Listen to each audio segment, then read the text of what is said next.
kita memuji Allah, dan Allah memang maha terpuji, dan Allah yang paling baik dalam memuji.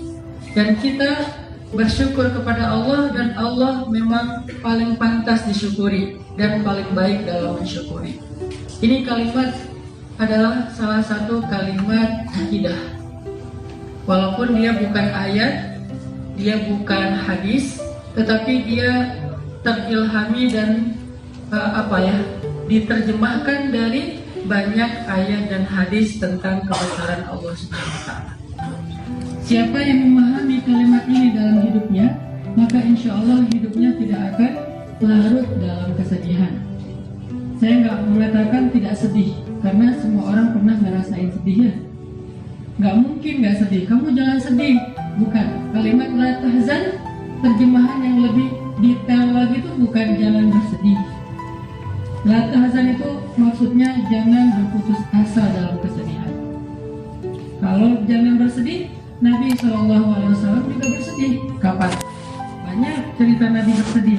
Salah satu yang paling berat kesedihan Nabi adalah ketika wafatnya Khadijah.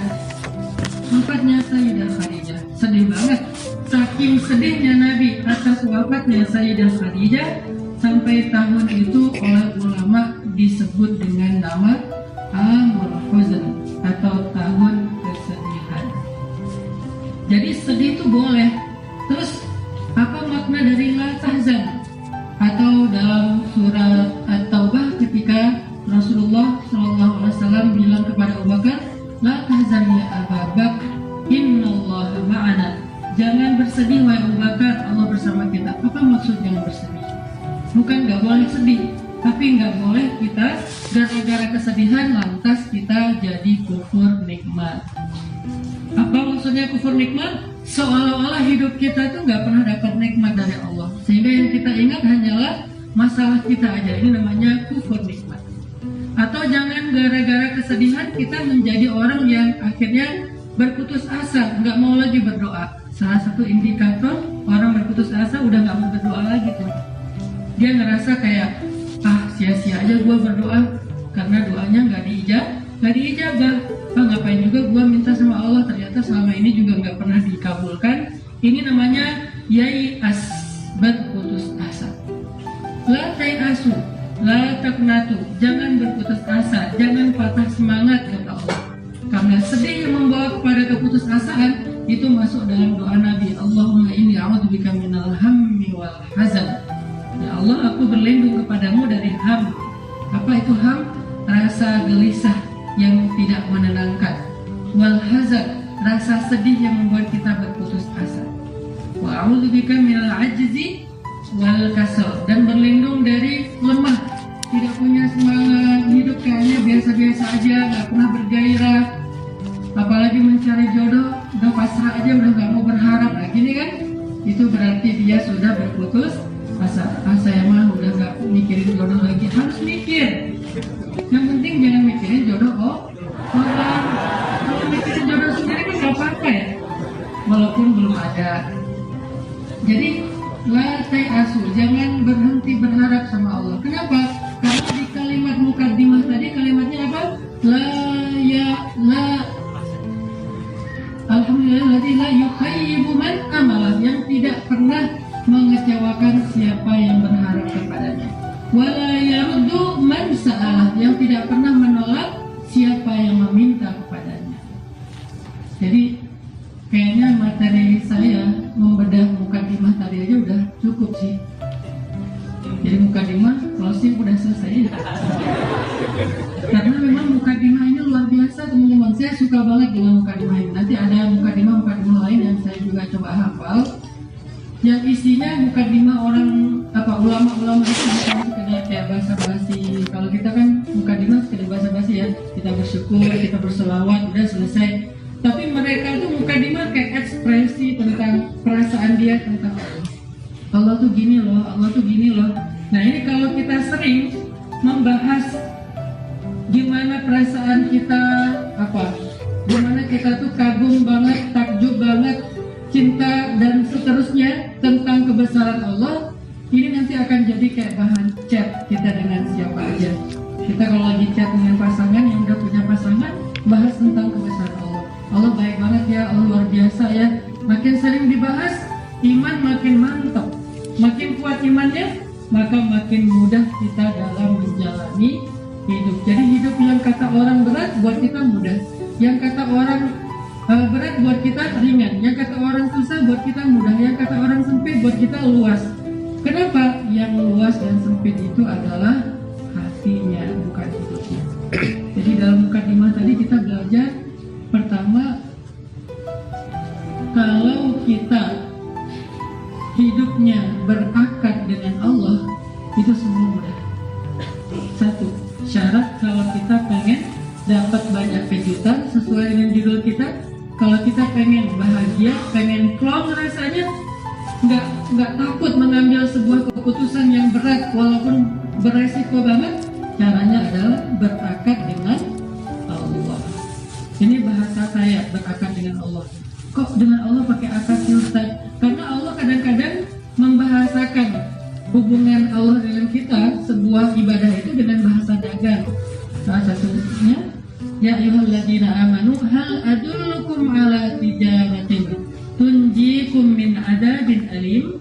Wahai orang yang beriman, maukah kalian aku tunjukkan satu tijarah? Orang yang berdagang bahasa Arabnya apa? Tajir. Kalau bahasa Indonesia tajir, kaya.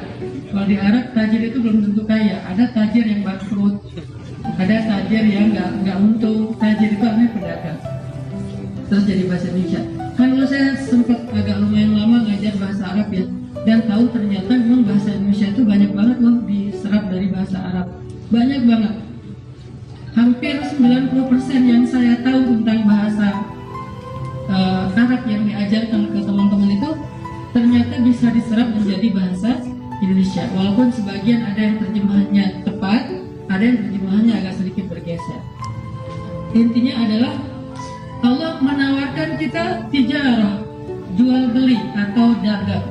Tunjikum min adzabin alim, yang bisa menyelamatkan kita dari azab yang menyakitkan. Kedua, wa maghfiratan, dan ampunan dari Allah. Kemudian yang ketiga, wa jannatin tajri tahtahal anhar, dan surga yang mengalir di bawahnya sungai-sungai. Wa ukhra tuhibbunaha nasrun minallah wa fathun qarib. Ada 5 yang Allah tawarkan lewat perniagaan. 1, selamat dari api neraka.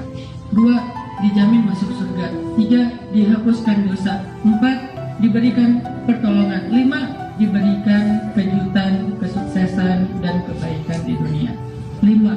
Kelima-lima tawaran ini Allah sebut dengan bahasa tijarah, dagang. Makanya dagang itu salah satu instrumen yang paling selalu kepakai adalah akad. Jadi ini akadnya jual belikah, akadnya meminjamkah, akadnya kreditkah, akadnya tunaikah, akadnya jaminankah, kan itu semuanya akad kan? Yang membedakan satu transaksi dengan yang lain adalah akad. Makanya Allah membahasakan dengan dagang. Akadnya banyak. Kadang-kadang Allah pakai akad pinjam. May yuqridullaha qardan hasana, siapa yang meminjamkan kepada Allah pinjaman yang baik, itu dagang. Apa maksud meminjamkan pinjaman yang baik? Sedekah, zakat, infak. Kok pakai bahasanya meminjam? Ini hanya bahasa, bukan fikihnya. Fikihnya tetap aja kalau zakat ya zakat 2,5% dalam beberapa varian. Kalau sedekah ya sedekah, nanti hukumnya sunnah bukan wajib. Kalau infak ya infak, tergantung infaknya buat apa. Misalnya untuk keluarga, untuk istri, untuk fisabilillah, untuk dakwah. Ini fikihnya. Tapi bahasa dari Allah ke kita itu pinjam. Kenapa Allah membahasakannya dengan meminjam?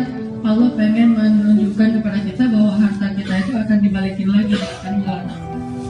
Kalau Allah pakai bahasa zakat, berarti Allah lagi ngangkat sisi syariahnya, sisi fikihnya. Tapi kalau Allah lagi ngebahasain dengan bahasa meminjam, berarti Allah lagi fokus angle motivasi, supaya kita termotivasi untuk berinfak dan nggak usah khawatir karena harta kita nggak bakal hilang. Tapi cuma dipinjam sebentar pertama, kalau kita pengen hidup kita plong, hati kita plong, kita pengen dapat kejutan dari Allah, berakatlah dengan Allah. Ustadz, cara berakad dengan Allah tuh gimana? Kalau kita berakad dengan manusia kan gampang ya. Gimana akad dengan manusia? Saya terima nikahnya fulan bintu fulan gitu ya. Itu mah akad nikah kan? Ada juga akad dagang. Nih berapa harganya? Misalnya 10.000, ya udah. Kalau di Arab suka bilang halal ya, halal gitu. Kalau kita asal udah deal, udah selesai. Kadang-kadang pakai tanda tangan gitu. Atau transfer terus kasih nomor PIN, misalnya langsung kita ketik PIN-nya, langsung jadi kayak kita gesek kartu kita debit misalnya di mall, pas kita udah gesek tanda kita udah setuju, kita kasih password, kita pencet passwordnya. Ini namanya akad dengan manusia. Terus gimana dengan akad kepada Allah? Apakah pakai PIN, pakai password, atau ada kalimat ijab kabulnya? Akad dengan Allah itu namanya niat. Akad dengan Allah itu namanya niat. Innamal a'malu binniyat. Sesungguhnya semua amal soleh yang kita kerjakan, baik itu yang sifatnya ritual ibadah ataupun bentuknya muamalah hablum minan nas, maka dimulai dengan niatnya. Kita ngapain? Kita buat siapa ngerjain ini? Kalau kita melakukan sesuatu akadnya, ya Allah ini karena Engkau. Bahasa Arabnya karena Allah apa? Lillah. Ini ya Allah karena Allah nih, bukan karena siapa-siapa, bukan karena saya, karena Allah. Saya tuh cuma mengharapkan balasan dari Allah. Ini berarti kita udah berakad dengan Allah. Ini udah pasti insya Allah berhasil orangnya. Udah pasti sukses, udah pasti bahagia. Nggak mungkin kecewa. La yukhayyibu man amalah, yang tidak mungkin mengecewakan yang berharap kepadanya. Nggak mungkin kecewa. Salah satu penyebab orang gampang kecewa, dia tuh kurang akad dengan Allah. Terlalu banyak berharap dari manusia. Berbuat baik pengen dibalas, berbuat baik pengen dihargain, berbuat baik pengen di-mention. Ya, udah capek-capek mentraktir, nggak di-tag namanya di caption. Kan sedih kan? Akhirnya left group number. Kenapa bisa kayak gitu? Mudah banget patah, mudah banget live, mudah banget unfollow, mudah banget ngeblok, mudah banget delcom ya. Hapus nomor kontaknya, tapi dia hafal. Sama aja nggak bisa hilang. Kenapa bisa mudah banget patah? Karena dia berakadnya dengan manusia. Nggak perlu ngomong, tapi hatinya itu udah berakad dengan manusia dengan berharap balasan dari manusia. Dan capek loh teman-teman kalau berharap ke orang terus. Tapi kita emang nggak boleh Ustaz mengharapkan dia kayak menghargai kita, minimal say thanks lah atau apa gitu, dia kayak sekedar mengapresiasi boleh, tapi berharapnya ke dia nggak boleh lebih besar daripada berharapnya ke Allah. Apa ukuran lebih besar dan kecilnya? Ukurannya hasbi Allah. Kalau dia nggak ngasih apresiasi, apakah Allah udah cukup buat kita? Kalau Allah nggak cukup, berarti belum hasbi Allah. Walaupun kita ulang beribu-ribu kali hasbi Allah, hasbi Allah wa ni'mal wakil, hasbi Allah wa ni'mal wakil, tapi Allah nggak cukup. Sehingga ketika manusia belum menghargai, rasa-rasanya kurang.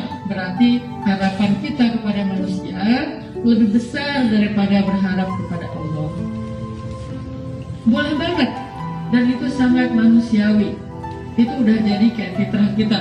Karena kita makhluk sosial, kita butuh penerimaan sosial, kita butuh penghargaan sosial, kita butuh orang-orang menghargai kita. Itu udah manusiawi banget. Tapi nggak boleh itu menjadi syarat mutlak kita bahagia. Kita harus tetap meletakkan itu nomor kesekian setelah Allah. Nomor keberapa Ustaz? Nomor 2? Enggak. Allah. Mungkin yang ke-10 baru manusia. Sehingga kalau misalnya manusia gak menghargai, hasbi Allah, cukup buat saya menghargai Allah. Kan Allah maha menyaksikan. Manusia menghina, kan Allah sebaik-baik yang memuji. Manusia tidak bersyukur, kan Allah sebaik-baik yang mensyukuri. Manusia tidak menerima, kan Allah sebaik-baik yang menerima. Allah yang ke-9, baru yang ke-10-nya adalah manusia. Atau yang ke-100, atau yang ke-1000, tergantung iman. Gak mungkin juga nggak sama sekali, tetap ada. Cuman dia posisinya jangan terlalu tinggi. Sehingga kalau dia terlalu tinggi, maka kita semakin gampang letih. mencari penghargaan manusia itu udah berdarah-darah dapatnya dikit. Itu manusia banget. Sesoleh apapun dia. Kenapa kok orang soleh susah menghargai? Karena dia manusia. Kadang dia nggak melihat, kadang dia nggak ngerti, kadang dia lupa, kadang dia emosional, lagi bete, lagi nggak nyaman hatinya sehingga susah ngomong yang baik-baik. Saya tuh sering mengevaluasi gitu perasaan istri saya ke saya. Saya selalu mancing, setiap hari dia harus bilang misalnya kata-kata cinta ke saya. Tapi kan nggak mungkin setiap hari bisa ngomong ya. Kadang lagi bete, gimana mau ngomong I love you lagi bete? Masa sambil melotot terus sambil I love you tuh atau I miss you atau apa bahasa-bahasa yang nggak jelas gitu. Kan nggak selalu bisa kan. Jadi itu manusia banget loh teman-teman. Manusia tuh kalau lagi nyaman dengan kita, dia ngakuin kita banget. Tapi kalau lagi nggak nyaman, dia kayak pura-pura nggak kenal sama kita. Sama kayak anak ya. Anak itu kalau lagi berprestasi, ayah bilangnya ini anak saya. Ibu bilang ini anak mama. Lihat dulu dong siapa mamanya, lihat dulu dong siapa papanya gitu kan. Ketika ada masalah, ini anak kamu nih. Itu manusia.